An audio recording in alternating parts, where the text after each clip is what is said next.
오늘의 원자재 선물 및 현물 ETF의 가격 변동입니다. WTI 원유 선물은 3일 연속 상승했으며 어제보다 1.34% 상승한 84.85포인트로 마감했습니다. 가스 선물은 1.83포인트로 어제보다 마이너스 0.49% 하락했습니다. 한 달 전과 비교하여 13.79% 상승한 값입니다. 금 현물 ETF GLD는 5일 연속 상승했으며 어제보다 1.01% 상승한 207.82포인트로 마감했습니다. 구리 현물 ETF CPER는 25.39포인트로 어제보다 1.06% 상승했습니다. 한 달 전과 비교하여 6.1% 상승한 값입니다. 이어서 오늘의 경제 뉴스입니다. 뉴욕 증시가 오늘 혼조세로 마감했습니다. 이날 투자자들은 지난 금요일 발표된 2월 개인 소비 지출 물가지수에 주목했는데요. 식품과 에너지를 제외한 근원 PCE 물가가 전월 대비 2.8% 상승해 연준의 2% 목표치를 여전히 웃돌았습니다. 제롬 파월 연준 의장은 현 경제와 노동시장이 건전하고 인플레이션도 낮아지고 있어서 금리 인하에 서두를 필요가 없다며 금리 인하 결정에 신중할 것이라고 밝혔습니다. 한편 이날 발표된 3월 ISM 제조업 지수가 50.3을 기록하는 등 경제 지표가 호조를 보이면서 금리 인하 기대감은 더욱 위축된 것으로 보입니다. 국제금 가격이 사상 최고가를 기록했습니다. 미국 중앙은행이 금리를 인하할 것이라는 기대감 때문에 금 가격이 상승세입니다. 투자자들은 연방준비제도의 금리 인하에 대한 확신과 안도감으로 금에 투자하고 있습니다.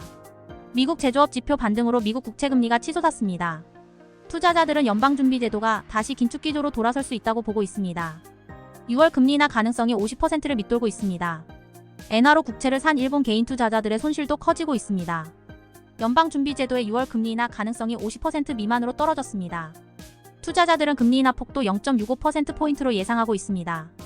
일각에서는 연준이 다시 긴축 기조로 돌아갈 수 있다고 보고 있습니다. 이스라엘의 이란 공격으로 이란의 보복이 예고되었습니다. 멕시코가 원유 수출을 중단하면서 국제 원유 가격이 5개월 만에 최고치를 기록했습니다. 멕시코는 미국의 3대 원유 수출국 중 하나여서 수출 중단이 큰 영향을 줄 것으로 보입니다. 월가 분석가들은 테슬라가 올해 1분기에 평균 964대의 차량을 공급한 것으로 추정했습니다. 이는 작년 4분기보다 6% 감소한 수치이지만 2020년 2분기 이후 처음으로 전년 동기 대비 증가한 것입니다. 일부 분석가들은 1분기 차량 인도 예상치를 대폭 낮추고 있습니다. 일본 경제산업성은 최첨단 반도체 제조업체인 라피더스에 연내 5조 원을 추가로 지원하기로 결정했습니다. 이로써 일본 내 최첨단 반도체 공급망 구축이 본격화되었습니다. TSMC 등 해외 업체들도 일본에 거점을 마련할 예정입니다. 한때 반도체 강국이었던 일본 산업의 부활 신호탄이라는 분석입니다.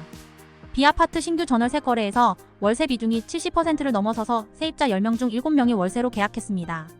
1분기 일본 서비스업에 대한 낙관론이 33년 만에 최고치를 기록했습니다. 관광 분과 가격 인상으로 인해 서비스 부문 수익이 증가했기 때문입니다. 일본 경제가 완만한 회복세를 유지하고 일본은행이 추가 금리 인상을 할 수 있을지는 기업 심리와 소비 의지에 달려 있습니다.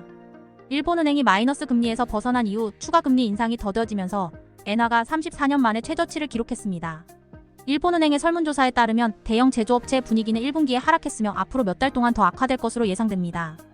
기업들이 투자 계획을 바꾸면서 일본 제조업이 어려움을 겪고 있습니다. 이 조사 결과는 정책 입안자와 투자자들이 일본 경제를 평가할 때 매우 중요합니다.